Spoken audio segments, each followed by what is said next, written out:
Hello, everyone, and welcome to Scarlet Vows, the place where we dive into dramatic stories where love, betrayal, and justice intertwine, always leading to the most satisfying ending.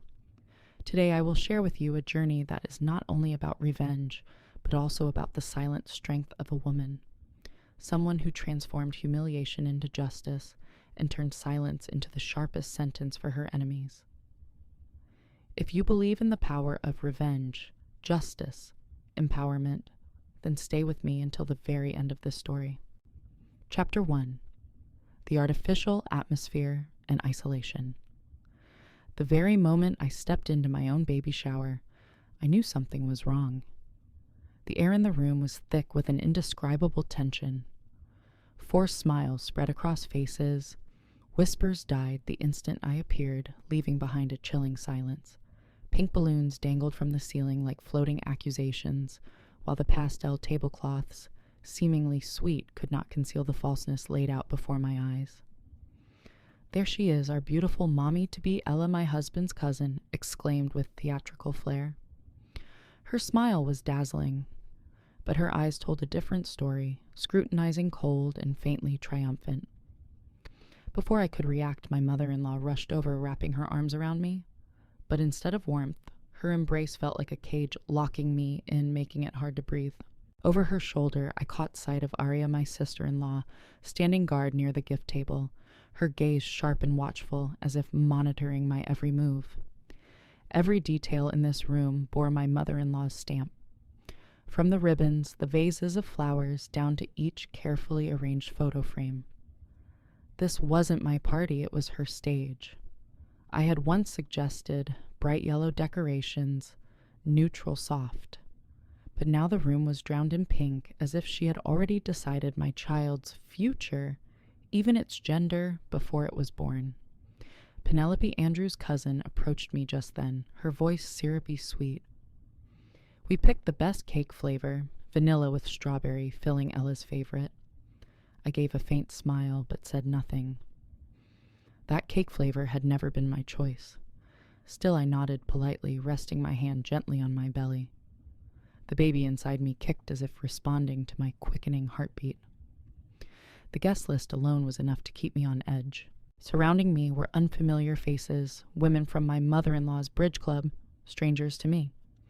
Their stares pinned me like interrogators. Meanwhile, my own close friends were pushed to the fringes, lost in the crowd. I felt like an exhibit on display, forced into the oversized ribbon-covered chair, in the center of the room, not to be celebrated, but to be examined. Andrew, my husband, lingered by the kitchen door. He clutched his phone like a lifeline. He used to sit beside me, his hand on my shoulder, protective and steady. Now he avoided my eyes, fingers flicking across the screen, hiding from even his wife's presence. I called to him with my gaze, hoping for reassurance, but he turned away silently. Then the games began, yet instead of joy, they turned into carefully orchestrated scrutiny. During the pin, the diaper on the doll game, Mrs. Peterson, one of my mother-in-law's friends, remarked deliberately, "That belly looks unusually round, almost too perfect." The other guests had nothing but suspicion filled their eyes. Arya enthusiastically managed the gift opening session, recording every detail, tapping her pen as though she were conducting an investigation rather than sharing in happiness. Penelope busily wrote down my answers during the pregnancy guessing game, as if cataloging evidence for a future trial. When I asked what she was doing, Penelope laughed too loudly. "Oh, I'm just making a little journal for the baby." But the tension at the corner of her smile betrayed her. The whispers grew bolder.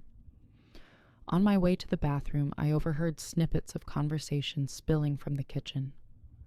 Something doesn't add up. The timing of the pregnancy seems off. Poor Andrew. He probably has no idea.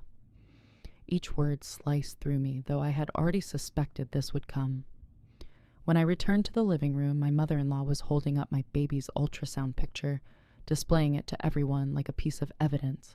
"Interesting, this nose. It looks familiar. But are we sure it belongs to our family?" Her voice cut through the room, sharp as a blade, unleashing a wave of silence and doubtful stares. My own mother sat hunched on the edge of the sofa, her face tight, her eyes full of worry and fury, though she didn't yet understand. She searched my gaze, and I gave a small shake of my head. Not yet. The cake with its garish pink frosting sat in the center of the room like a verdict waiting to be delivered. My mother-in-law stood beside it, her hand resting on the gleaming silver knife. She smiled, but the smile was cold, signaling that something was about to be revealed. I remained still, my hand resting protectively on my belly, waiting calmly, because I knew this play had only just begun. Chapter 2: The Birth of a Conspiracy. 3 weeks before today's party, I uncovered the first secret. In truth, I hadn't been searching for it. It stumbled into me like a brutal slap from fate, tearing me out of the illusion of peace in my husband's family. That night I couldn't sleep. My 7-month belly felt heavier by the day, and the baby inside me kept kicking fiercely, giving me no rest. I headed down to the kitchen, intending to make myself a warm glass of milk, hoping to soothe both body and mind. But as I passed the kitchen window, I heard a familiar voice drift in from the back porch. My mother-in-law's voice. I froze. Her tone wasn't the usual saccharine softness she put on for outsiders. It was sharp, urgent, calculated. Dr. Martinez owes me after the last case. I expect him to repay the favor. The results must be ready before Saturday. I want that girl humiliated in front of as many people as possible. Maximum witnesses, maximum shame. I went cold. My heart pounded violently, each word piercing me like a blade. Quietly, I slipped my hand into my robe pocket, pulling out my phone and hitting record. Her voice carried on clear as a confession. Make it real. Letterhead signature stamp. I want the numbers unmistakable, 0% DNA. That's enough. The baby is not Andrew's, and when I read it out loud in front of everyone, no one will ever dare side with her again. I stood in the shadow's arms, cradling my belly as my child squirmed, as if sensing its mother's unease. For the first time in my life, I understood betrayal carved straight into the bone. The next morning, Andrew appeared at the bedroom door looking worse than I'd ever seen him. Dark circles hollowed his eyes.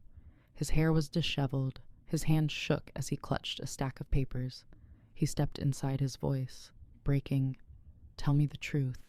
This baby, is it really mine? My heart plummeted. He thrust a sheet in front of me, bearing the hospital's logo, Dr. Martinez's signature and cold numbers, 0% paternity. I took it. The document looked professional, perfectly printed, official stamp. Polished formatting. Perfect. Almost too perfect. I had worked with notarized documents before. I knew the difference. The alignment was slightly off, the spacing irregular. A masterful forgery. I looked up at Andrew. Where did you get this? He averted his eyes. Mom found it in your medical file. She just wanted to help me. I almost laughed from the bitterness. Help? This wasn't help. This was the deliberate destruction of our marriage, of a child not yet born. But what cut deepest wasn't the paper. It was the look in my husband's eyes. In them, I was no longer his wife. I was a suspect. You believed her without asking me first. My voice trembled, quiet but broken. Andrew bit his lip, his face twisted with conflict. I didn't know who to believe. You've been so distant, so silent lately. I just wasn't sure anymore. And in that instant, I knew my mother-in-law had been planting seeds of doubt in him for months. Every sly comment, every whisper had ripened into this bitter fruit. When Andrew left the room, I sat frozen with the forged paper in my hands. I realized that if I only denied it, if I only cried, I would lose. Ella had set the stage for me to look like the liar. The only weapon I had now was time and patience. That very afternoon, I began my own investigation. I drove over 40 minutes to Dr. Martinez's clinic. It wasn't at the usual hospital, but tucked away in a shabby strip mall. That alone confirmed I was on the right trail. When I introduced myself as Ella's daughter-in-law, the nurse at the desk nodded immediately. "Oh, yes, she said you'd be coming. The doctor's waiting for you." I stepped inside, closed the door, and looked Dr. Martinez square in the eye. The man looked strained, beads of sweat on his forehead. I didn't accuse him outright. I played the part of a confused wife, gently asking about the test results, hoping for clarification. And he crumbled faster than I imagined. Within minutes, he stammered out that there had been a special arrangement with my mother-in-law. When I told him I was willing to pay double but for the truth, he shook with nerves and agreed. He would run the test properly, give me the authentic report, and if necessary, he would testify before everyone. I left his office that day with two things in hand, the recording of my mother-in-law's plotting and the doctor's agreement. Inside my bag wasn't just a phone anymore, it held a weapon sharper than any knife. From that moment forward, I knew I was no longer the prey. I was the one setting the trap, and she would walk straight into it, led by her own arrogance. Chapter 3. Planning the counterattack. From the moment I left Dr. Martinez's office, I knew I had only one choice: preparation. If Ella struck first, I would be destroyed.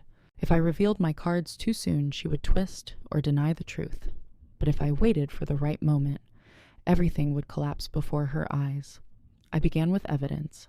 The recording of Ella's call, Martinez's confession, and the authentic DNA test were all carefully stored in a separate file. Every night I checked it as though it were the only shield protecting me and the son growing inside me. But I knew evidence alone wasn't enough. I needed witnesses.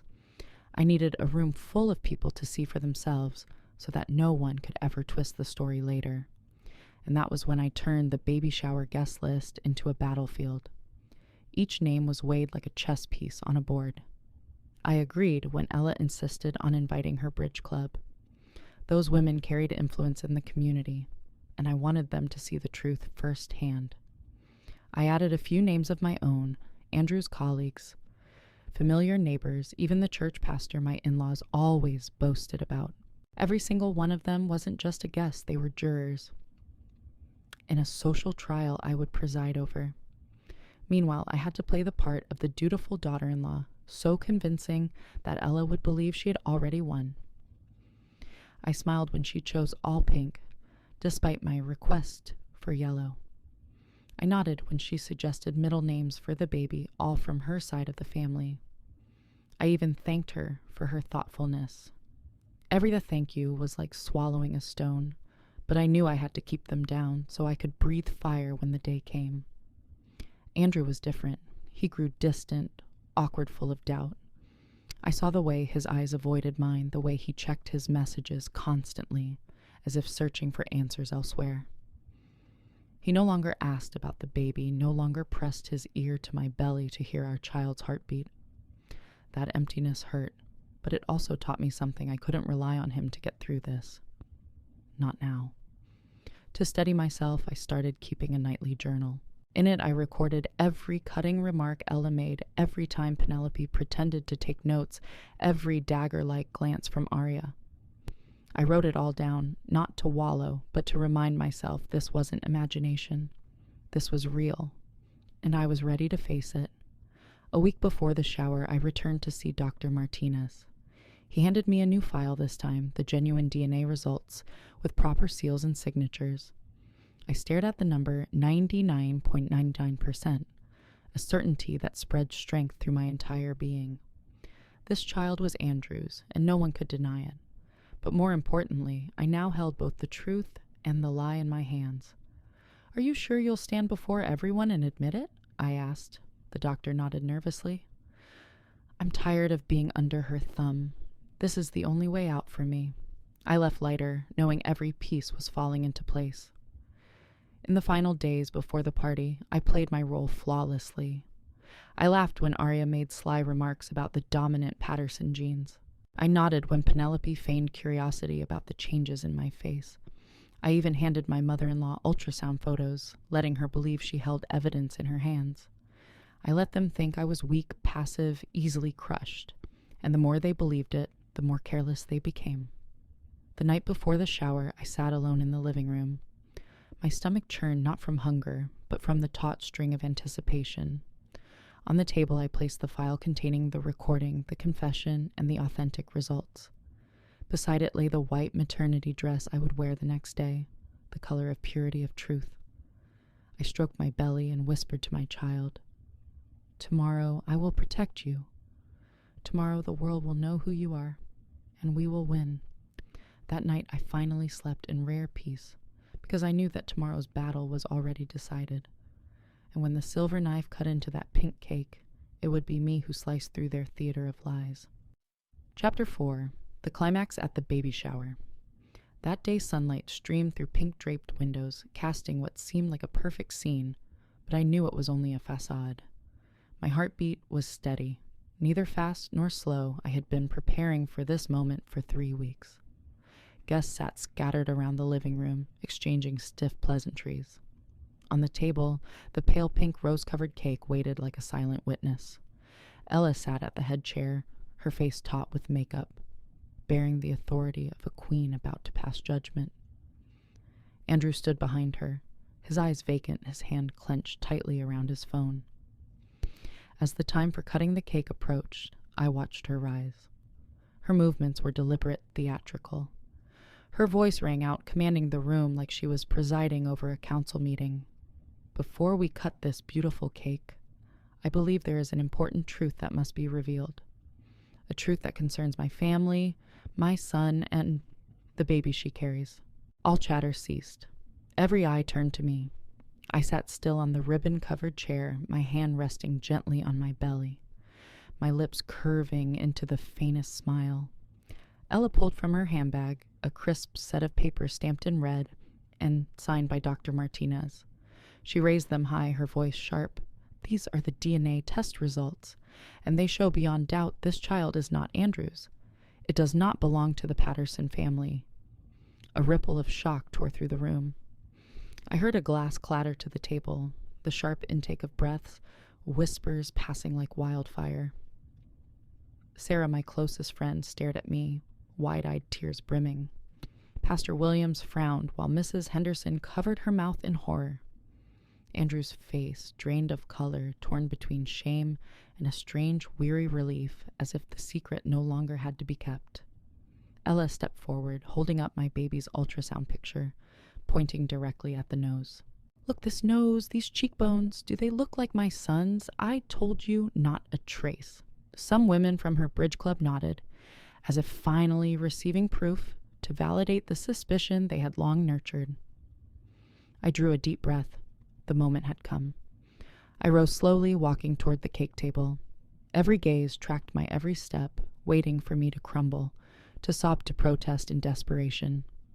But instead, I simply picked up the silver knife, cut a neat slice of cake, placed it on a plate, and calmly lifted it to my lips. The strawberry sweetness melted on my tongue, but to me, it tasted like victory. "You're right, Ella." My words dropped into the suffocating silence. The crowd gasped. Andrew staggered back as if punched in the gut. Ella's smile blazed with triumph, her eyes glittering with pride. "Right, but not in the way you think." I set down the fork, my voice steady and clear. The living room door swung open. In walked Dr. Martinez, clad in a white coat, carrying a thick file. Every head turned, and I saw the color drain from Ella's face. "Good afternoon, everyone." His voice trembled slightly, but carried enough weight. "I am the one who signed the document Mrs. Patterson presented, and I must confess it is false. She paid me to forge the DNA test results." The room erupted in shock. Gasps, cries, hands flying to mouths. Arya dropped her wine glass, the shattering crash punctuating the heavy air. Martinez continued louder now. This is the authentic result conducted properly, with Andrew's and the fetus's samples. And the conclusion is the child shares a 99.99% genetic match with Andrew Patterson. He handed the paper to Andrew. My husband's hands shook so violently the page trembled. He stared at the numbered days, then lifted his eyes to mine. In them swirled shame, regret, and bitter relief. Ella collapsed back into her chair, lips moving without sound. Her face blanched, expensive makeup unable to mask the collapse within. "No, impossible. You were bribed. She bribed you." Arya shrieked, pointing at me, her voice shrill. But Mrs. Henderson's cutting laugh sliced through. It's obvious who's been bribing here, and it isn't her. Pastor Williams rose his voice like a hammer. The truth is clear. This is not only a humiliation for a mother carrying a child, but a sin against God himself to use lies to tear apart a family. The atmosphere turned swiftly. Those who had sided with Ella pulled away. Some of her bridge club women even stood up, stepping back. Penelope lowered her head, slipping her notebook out of sight, avoiding all eyes. I stepped into the center of the room, fixing my gaze on Andrew, then sweeping across the crowd. I have been silent these past 3 weeks, letting you believe I was weak. But truth doesn't need to shout, it only needs the right moment to be revealed.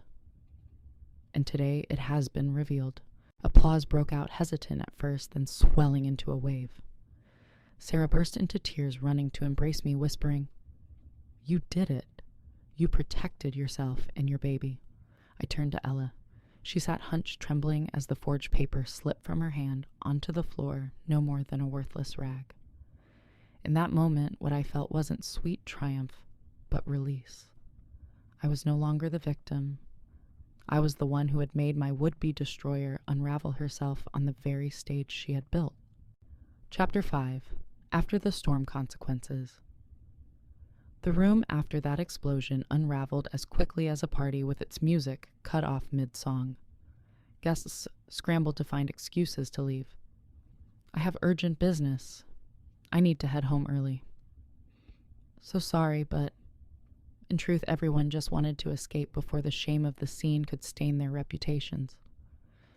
Within 20 minutes, the house that had been packed was reduced to a few scattered chairs, scraps of discarded wrapping paper, and Ella's wax-pale face, frozen like a statue.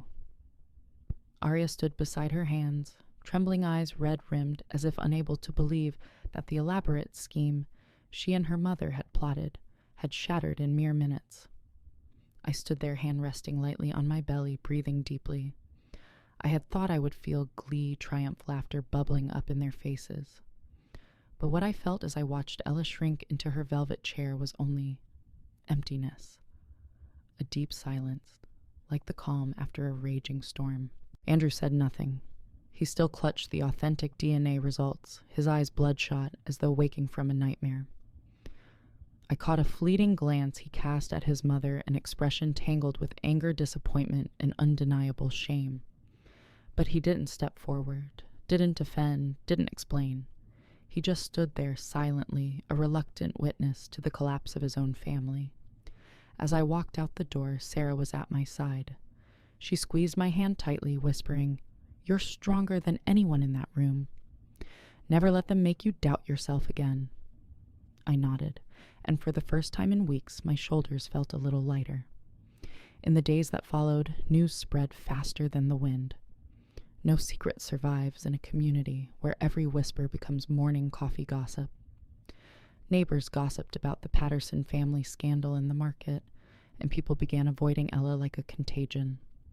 I witnessed it firsthand at the grocery store. Once every step she took drew greetings, respect-friendly handshakes. Now people turned away. Conversations froze mid-sentence when she approached. The young cashier who used to chat cheerfully now scanned items with a cold face. Even the teenage stock boy avoided her eyes. Arya fared no better. I heard she began quietly packing up her apartment. Neighbors saw her loading boxes into her car at dawn, head buried beneath a knit cap to hide her face. No more raucous parties, no more late-night lights. Soon a for rent sign hung out front, closing the chapter of a life she once thought untouchable. But Ella did not accept defeat easily. During the first week, our phone rang endlessly. Each time I knew it was her voice filling the voicemail. At first she screamed, "You're wrong. This little stunt won't make you a Patterson." Later, her tone softened, pleading, "I only wanted to protect Andrew.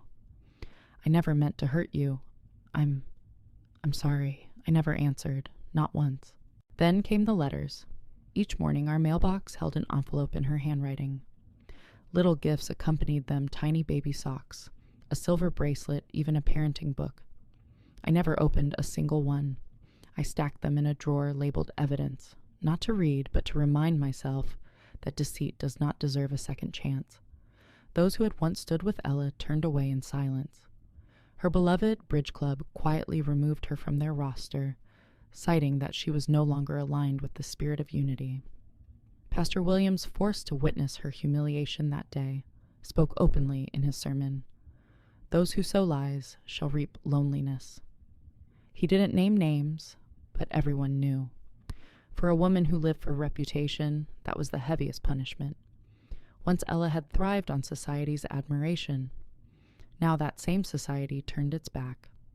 One afternoon, I saw her familiar car parked outside my house. She sat inside a massive bouquet of yellow roses on the passenger seat. From my window, I watched. She stayed there for a long time, hands gripping the wheel lips, moving as if rehearsing an apology. But in the end, she never stepped out. The bouquet remained untouched as she started the engine and drove away. And I realized it wasn't flowers for me. It was a funeral wreath for her own dead reputation. I felt no glee, no pity either, only justice. Justice I had swallowed tears for 3 weeks to prepare.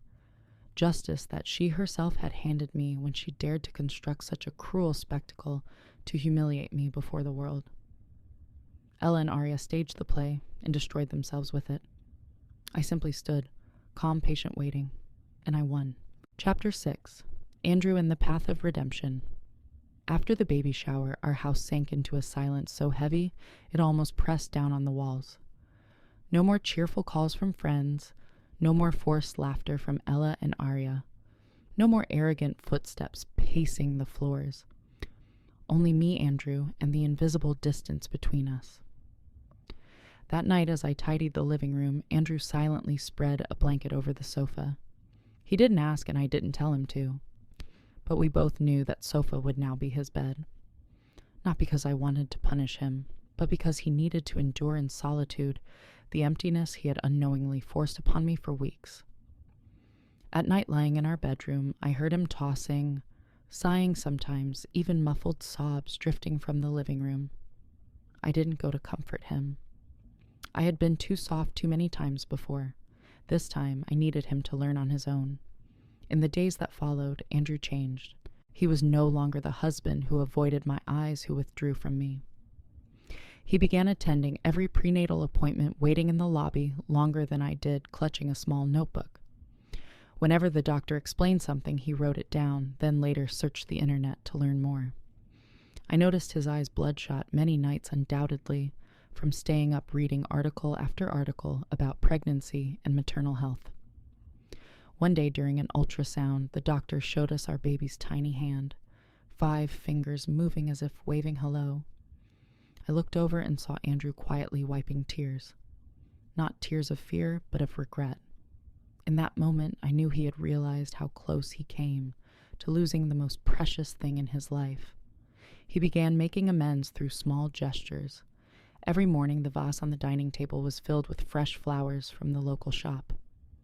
My car's gas tank was never empty, though I never asked.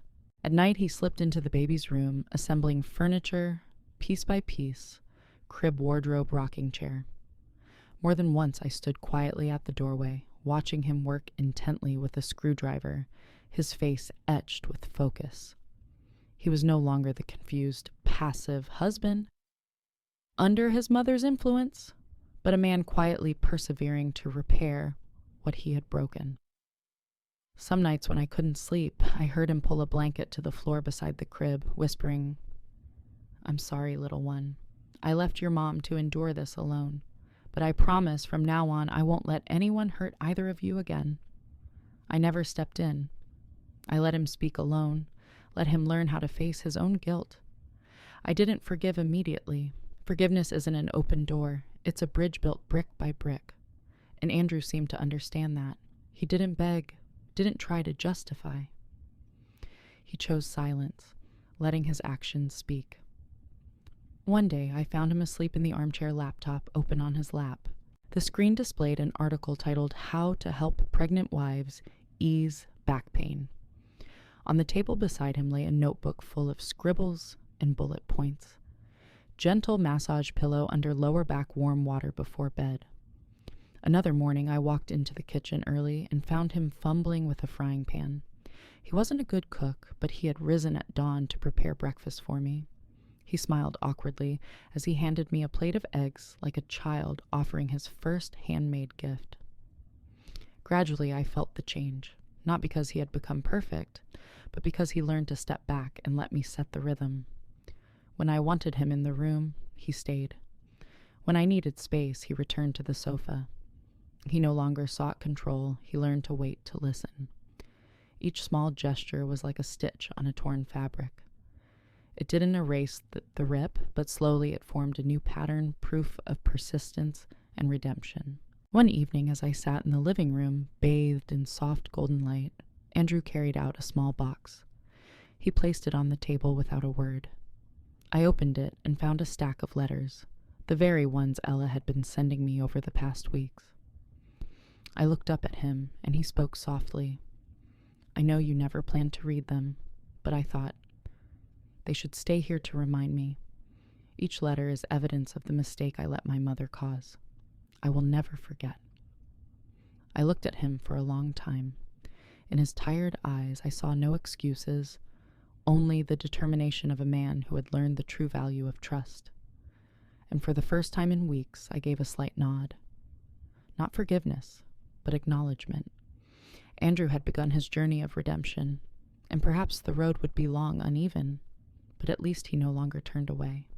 He had chosen to walk toward us. Chapter 7, The Desperate Letters and My Silence. In the days following the baby shower, our house was constantly visited by the knock of the mailman. Every morning, the mailbox was stuffed with envelopes in a neat, familiar hand. Ella's handwriting. Sometimes it was a simple letter, other times, accompanied by small gifts, tiny white knitted booties, a blanket embroidered with the Patterson name, once even a silver frame to capture family moments. I didn't open a single one. I gathered them all, stacking them neatly in a separate drawer, labeled with a small slip of paper, evidence. Not legal evidence, but evidence of memory. Proof of what I had endured, of the humiliation they had so carefully orchestrated. Each time Andrew picked up an envelope, I saw a flicker of curiosity in his eyes, but he never asked. Perhaps he knew that any question about Ella now would be a knife driven straight into me. Instead, he silently placed them in the drawer, with me gently closing it again, as if performing a wordless ritual we shared. Once my mother visited and noticed the stack of letters. She held up a thick envelope, brushing it with her fingers. Her voice a mix of curiosity and sympathy. Don't you want to read them? What if she truly regrets it? I shook my head, nudging the envelope back into the drawer. I don't need to hear belated remorse. If she had truly known regret, she would never have staged that cruel charade in the first place. My mother fell silent, then nodded. She understood. Some wounds don't need ointment. They need to be left alone to harden into scars through time and distance. Sometimes I caught glimpses of Ella from afar. Once I saw her car parked outside my house, a large bouquet of bright yellow roses resting on the passenger seat. She sat there for a long time, gripping the wheel, her eyes fixed on my door, but never mustering the courage to step out. At last she started the engine and drove away, leaving the roses to wither in the afternoon sun. Another time I heard from neighbors that she had tried attending her bridge club as usual. But the moment she walked in, the room fell into an odd silence. Old friends no longer greeted her warmly. Instead, they exchanged uneasy glances. One by one, people excused themselves, urgent errands appointments, until within 10 minutes, the room was empty, leaving Ella alone among abandoned chairs. The woman who once lived for admiration had become an outcast, and the most painful thing for her wasn't the gossip, it was the silence. My silence, Andrew's silence, the community's silence. I knew exactly what Ella's letters said without opening them. Apologies, justifications, the same tired phrases, I only wanted to protect my son. I never meant harm. I never hated you. But all of it was meaningless. Words are useless after she had, with her own hands, placed me on trial before dozens of witnesses. A letter may hold hundreds of words, but it cannot erase a single moment of humiliation. I didn't need to hear sorry because my silence was the clearest response this relationship was over. Arya vanished more quickly. Rumor had it she moved away so hastily she didn't even say goodbye. The neighbor's last memory of her was a thin figure in a baseball cap, loading boxes into the trunk of a rented car at dawn. No designer dresses, no smug smiles, just a shadow trying to escape the contemptuous stares of the entire neighborhood. The letters stopped arriving on an ordinary Tuesday. I don't recall the date, only that the mailbox was empty. The next day, empty again. Then a week. Then a month. And I realized with surprise that she had finally given up. And strangely, I felt lighter. Lighter as though a heavy door had slammed shut behind me and I no longer needed to look back. In my heart, the relationship of mother-in-law and daughter-in-law had never truly begun, so its ending required no ceremony. No reconciliation talk, no handshake, no tearful embrace. Only silence, long solid and absolute, like a full stop that cannot be erased. And sometimes silence is the clearest answer of all. Chapter 8. The birth of my child and the meaning of true family. The day my child was born, the sky was startlingly clear. It was a chilly October morning, sunlight streaming through the hospital window, like golden ribbons falling across the small bassinet where my baby lay sleeping. His first cry made my heart tremble, a sound both fragile and fierce, like a declaration that he had arrived, that he belonged to this world, belonged to me. Ella wasn't there. Neither was Arya. No flowers, no congratulatory calls. And I realized their absence no longer saddened me. Instead, it made the hospital room feel cleaner, lighter, like the sky after a storm finally clears. Andrew was there from the first contraction until the baby's first cry. He held my hand so tightly our sweat mingled his eyes red as the doctor placed the child on my chest. I saw him shaking his broad shoulders, slumping as though the weight of the world had pressed down and then lifted away in a single moment. "Our son," he whispered, voice breaking. I looked at the baby, then at him. In that moment, I understood his redemption wasn't in bouquets of flowers or clumsy fried eggs for breakfast. It was here when he stayed by my side, trembling, but not running, fragile, but not fleeing. The first days at home were filled with the smell of milk, the sound of cries, and sleepless nights. Strangely, I wasn't as exhausted as I had imagined. Perhaps because for the first time in a long while, I wasn't fighting alone. Andrew rose with me in the night, holding the baby when I was too drained. He learned to change diapers, awkward but patient. I remember one night when the baby cried for 2 hours straight and I felt like collapsing. Andrew carried him through the house, humming clumsy lullabies until finally our child fell asleep on his shoulder. He sat perfectly still until the boy's breathing steadied. I watched from the darkness, tears blurring my eyes. This was family. Not the grand Patterson name, not lavish parties, or society's approval. Family was exhaustion and truth clumsy, but wholehearted hands the sound of cries and laughter, and the peace found in chaos. Every morning I sat in the nursery cradling my child as sunlight streamed through the curtains. Many times Andrew stood quietly in the doorway, saying nothing, just watching. One morning I turned to him and nodded toward the chair beside me. "Come sit. Meet your son properly." He walked in slowly, as if afraid to disturb something sacred. When he sat beside me, his hands trembled as he touched the baby's tiny fingers.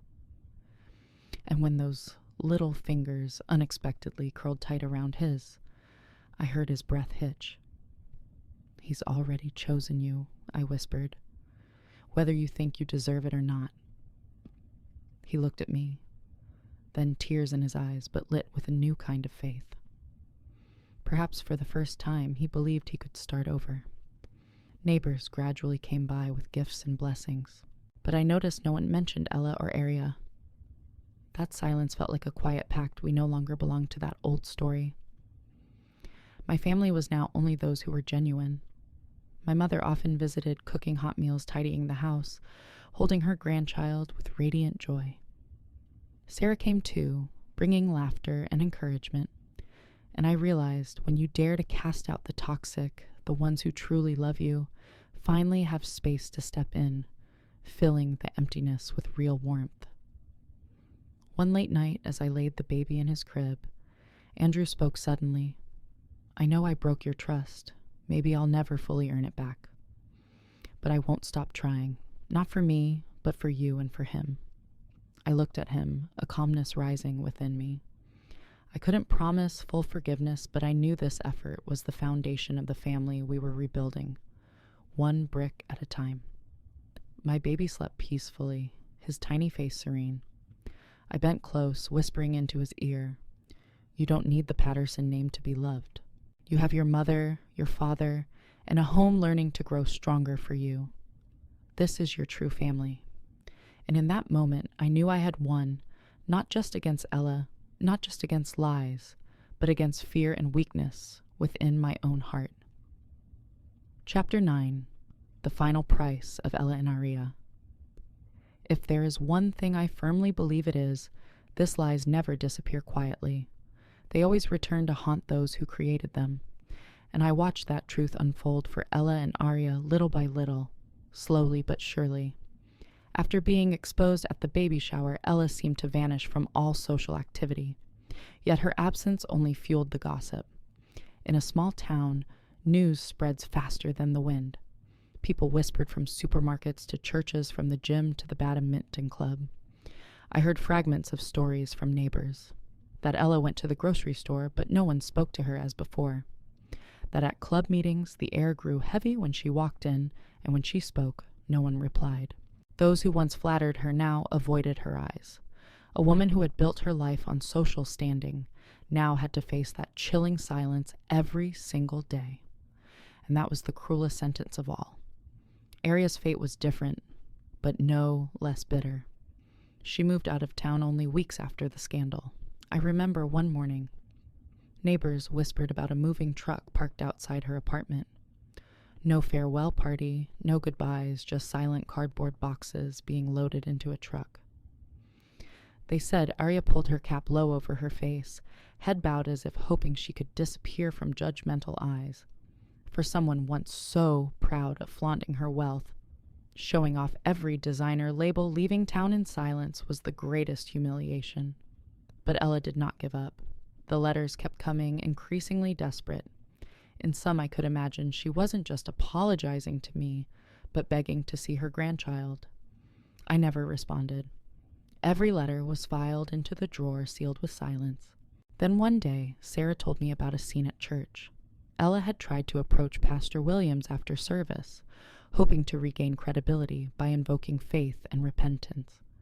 But he said only one sentence loud enough for everyone to hear: "God forgives, but communities remember."